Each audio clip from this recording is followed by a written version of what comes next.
Well, that could have gone a lot better. Pitt lost to North Carolina last night at the Peterson Event Center, a game that, despite North Carolina being ranked in the top 10, despite the Tar Heels being a favorite on the road, and despite what ultimately ended up being the outcome, a game that Pitt actually had some chances to win. A few chances to win. Chances to kind of jump up and get on top of the game early, some chances to win it late, chances to close a gap and maybe make it real interesting at the end. And they fell short. They fell short for a number of reasons. We're going to talk about it all today. Talk about some of the bad that came out of that game, some continuing issues that are getting more and more concerning as they happen. It just so happens to involve that guy who's on the screen right now. And also maybe a couple positive things because we don't like to be all negative on these shows. So we'll talk about a few encouraging things that came out of last night's game, but mostly what went wrong as the Panthers lost to North Carolina at the Peterson Event Center. So lots of basketball talk today on the Morning Pitt here on youtube.com/Panther-Lair.com.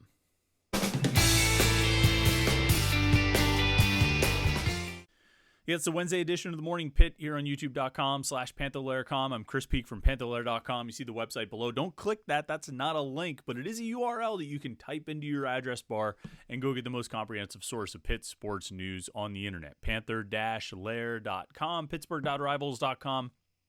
is a place where you can get all of the Pitt sports coverage that you need, whether it's football, basketball, recruiting, transfer stuff, Olympic sports, whatever it is. We've got it all covered at Panther-Lair.com, Pittsburgh.rivals.com.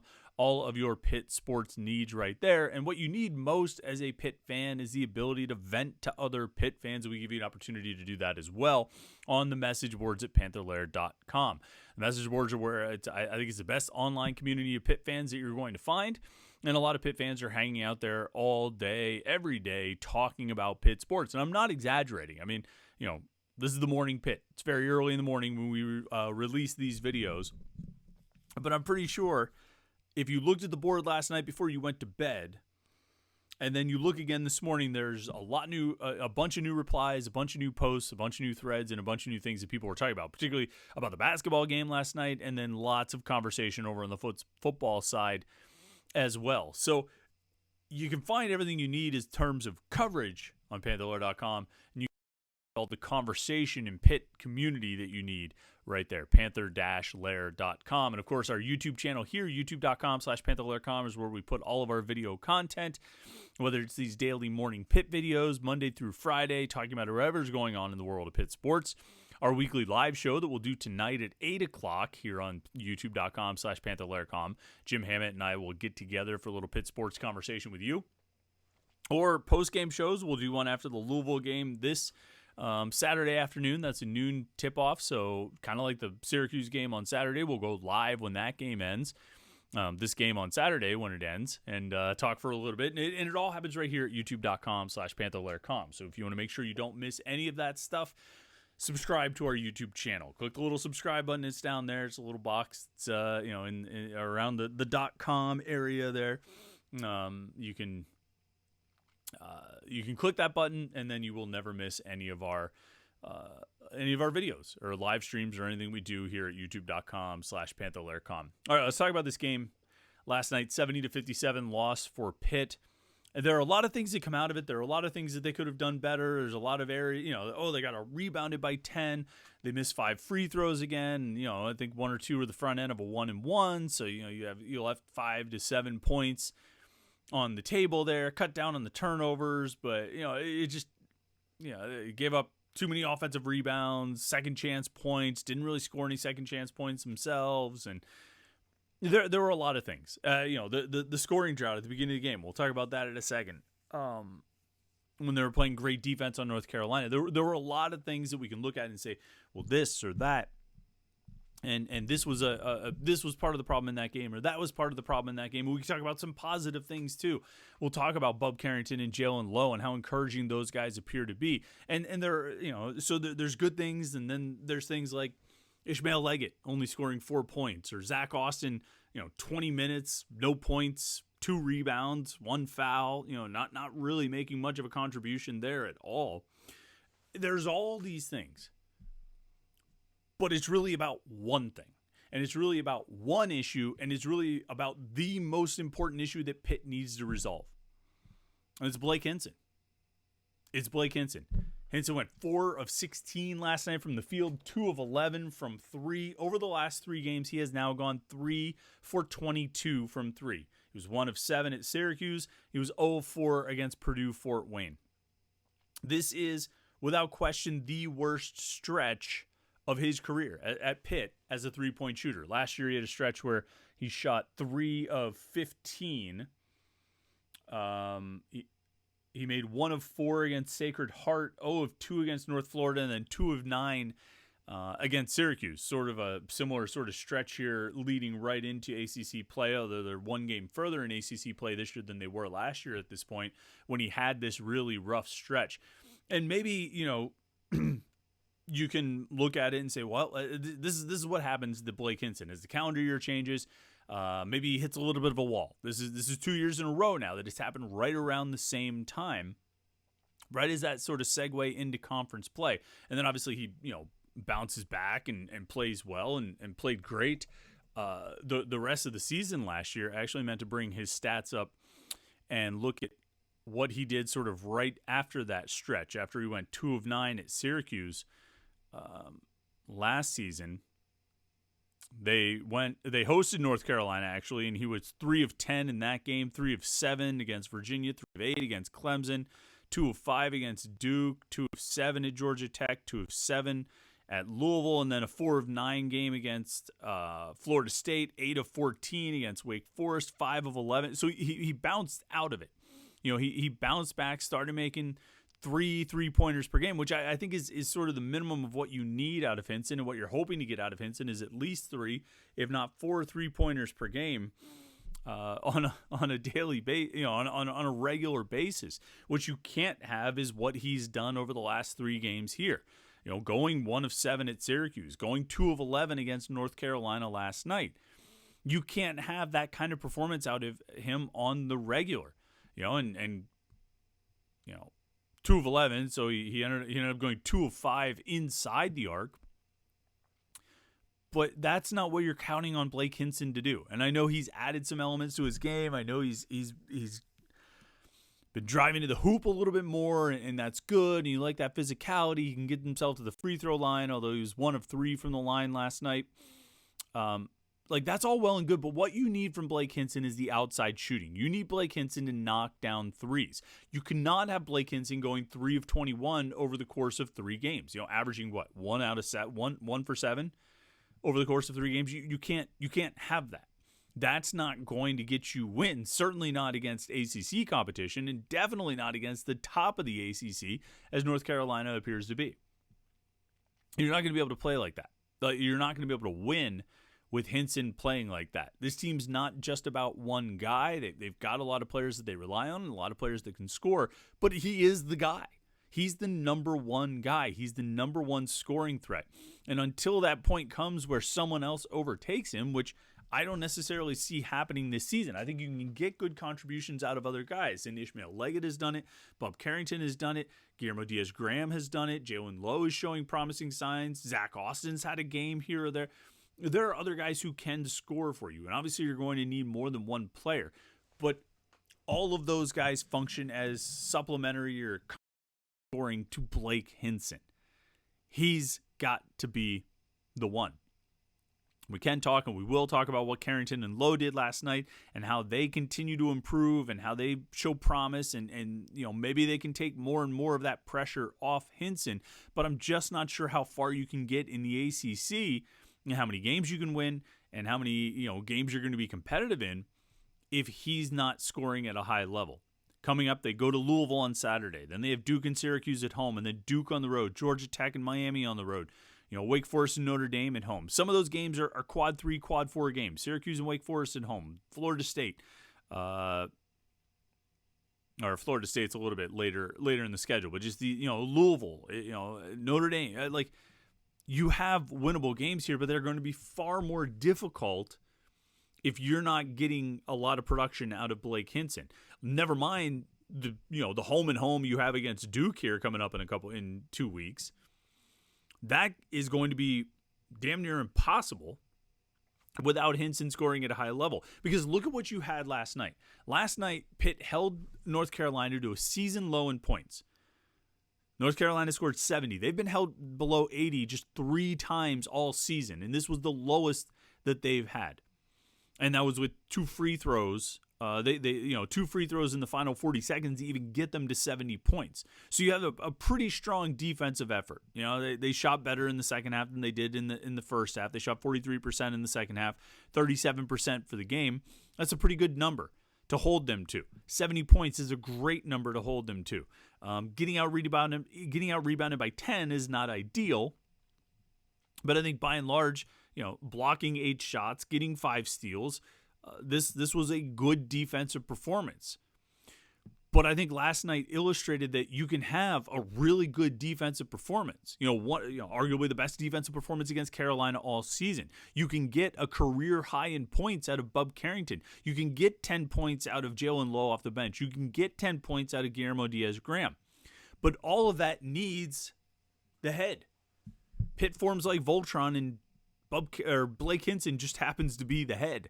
And if you don't have the head, it's going to be really hard to succeed as a team because they did a lot of things right last night.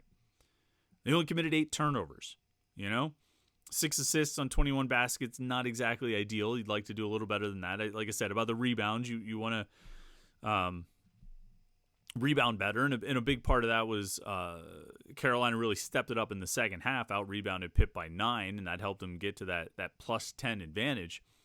But they did a lot of things right. But the way this team is built and where they currently stand on January 3rd, they can do a lot of things right, but if they don't have the scoring for Hinson, it's tough for them to beat a good team. We'll find out on Saturday if it's also tough for them to beat a bad team, but we'll talk about that in a second. They just can't do much without him scoring. It's really as simple as that. And, this game, there was a chance for Pitt to build a real lead in the first half. North Carolina didn't score. Where's it? I had the scoring shot up here. More than 6 minutes, right? Before R.J. Davis hit a 3-pointer with the 13:40 mark.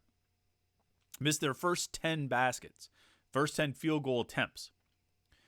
But Pitt couldn't create any separation. And by the time R.J. Davis hit that 3, the score was, Pitt was only up 6-0. So you go more than 6 minutes into the game, and Pitt could only get 3 baskets. 2 of them by Ishmael Leggett in the first minute and a half, and then a jump shot by Bub Carrington, 3.5 minutes later. In between there, before Carolina hit their first field goal, Pitt shot 3 of 12 from the floor. But even worse, or sort of buried within that stat, was an 0 of 7 mark from 3. Of those 7, Blake Hinson missed 4. And some of them, I'm not going to say all 4, but at least 2 and probably 3 were good, wide-open looks. Jeff Cable called them wide-open, naked looks. Bub Carrington had 2 of those. Guillermo Diaz-Graham had the first shot attempt of the game when he tried a 3 from outside, and he had a good look at the basket.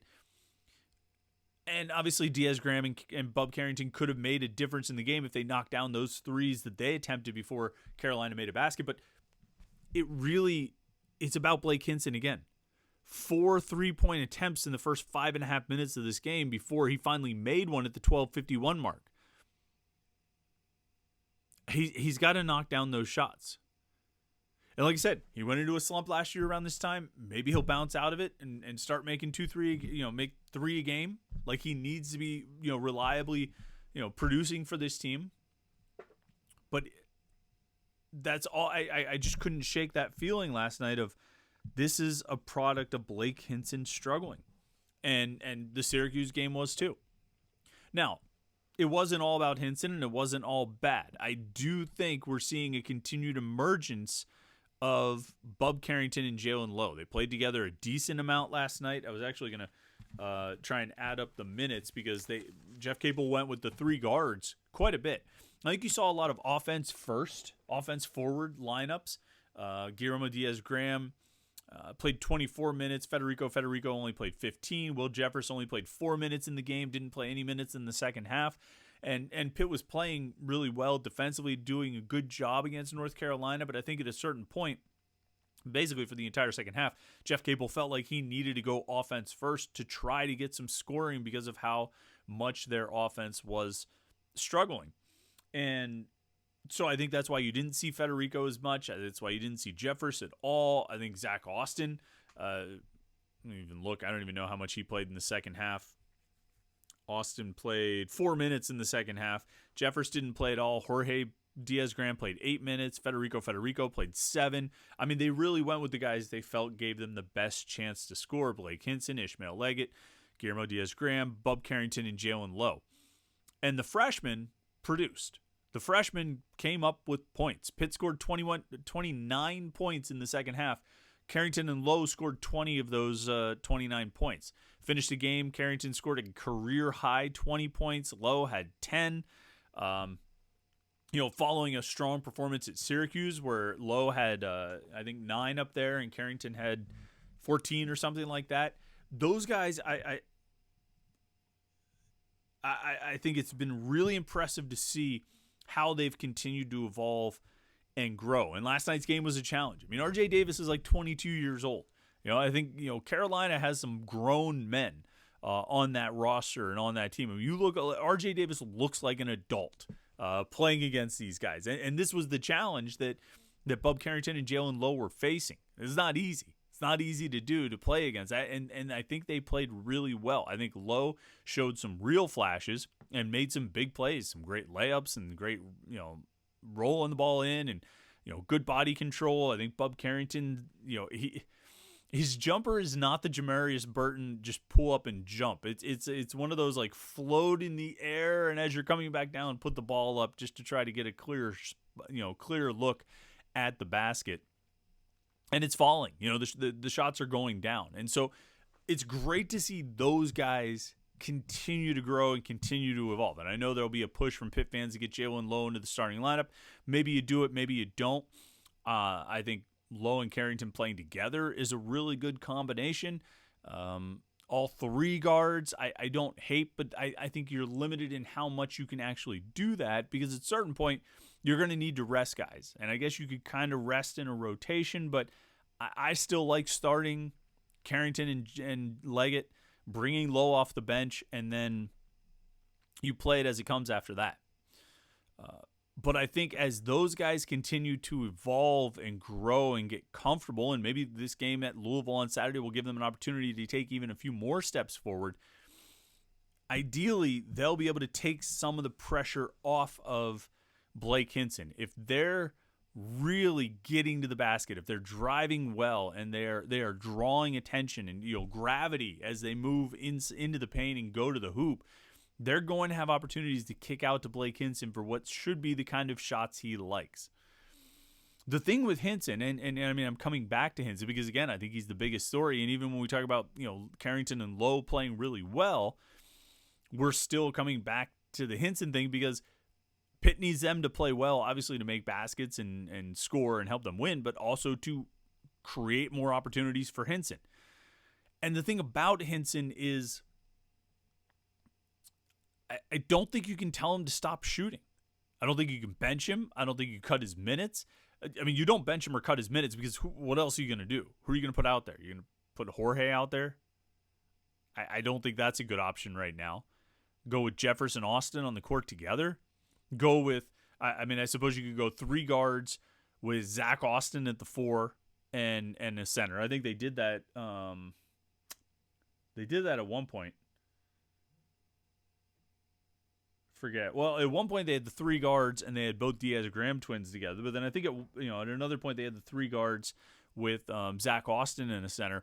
I mean, I guess you could do that, but that's not a better option than Blake Hinson. Even when Blake Hinson's not hitting, that's not a better option than Blake Hinson. So you're not going to take him out of the starting lineup. You're not going to make a significant reduction to his minutes. And I don't think you're going to take away the green light to shoot. This team's success is tied to Blake Hinson. And so Hinson's going to have to shoot his way out of this.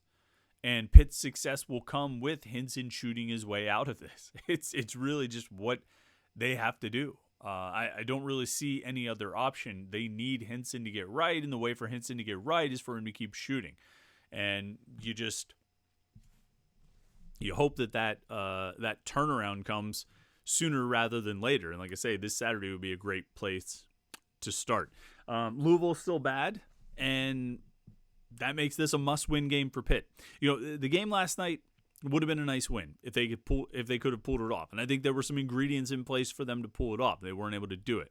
It would have been a nice win, though. It would have been a great resume builder, a real, encouragement, good momentum, bounce back, and all this stuff from the Syracuse game. But this game on Saturday is going to tell us whether Pitt belongs in the bottom half of the ACC or the top half of the ACC. I really, or at least the bottom third or the top 2/3 of the ACC. It's really that important. You cannot afford to lose this game. This is a must-win. As much as any other game has been a must-win or ever will be a must-win, this is a must-win game. Going on the road to Louisville, still a quad 4 game. It's not like that's going to, I don't think it's going to help the fact that it's on the road. That's still a quad 4 game because Louisville is bad. That means you need to beat them to make sure you stay out of that category. Bad. We'll talk a lot about that, I'm sure, over the next few days. We'll talk about it on the live stream tonight, but Pitt needs to beat Louisville. You cannot afford to lose that game, because if you lose that game, now we're talking about a lot of the goals coming off the table. If you fall into that, if you're down to 0-4 in the ACC with a loss to that team, it's bad news. Bad news. But we're not there yet. We'll talk about it after the game, though. We'll have a post-game show on Saturday afternoon when Pitt-Louisville ends. We'll talk about everything we saw there. So you can tune in for that with your comments and questions, and we can have a little back and forth about the game. In the meantime, we'll talk about it on tonight's live stream right here on youtube.com/Panther-Lair.com at 8 o'clock. We'll talk about it more, I'm sure, throughout the rest of the week, heading into Saturday's game. So we'll have lots of Pitt basketball coverage on Panther-Lair.com and right here on youtube.com/Panther-Lair.com. So like this video and subscribe to our YouTube channel so you don't miss any of our Pitt video content, our post-game videos from last night, Hubert Davis, Jeff Capel, Bob Carrington, Guillermo Diaz-Graham. And then, like I say, if you subscribe, you won't miss our live stream tonight. 8 p.m. will be starting right here on youtube.com/Panther-Lair.com. So Pitt loses, but we all get to move on to Wednesday. Hope it's been a good week for you so far, last night's results notwithstanding. Enjoy your Wednesday, and we will talk to you tonight on the live stream, and we'll be back again tomorrow morning for the Morning Pit right here on youtube.com/Panther-Lair.com.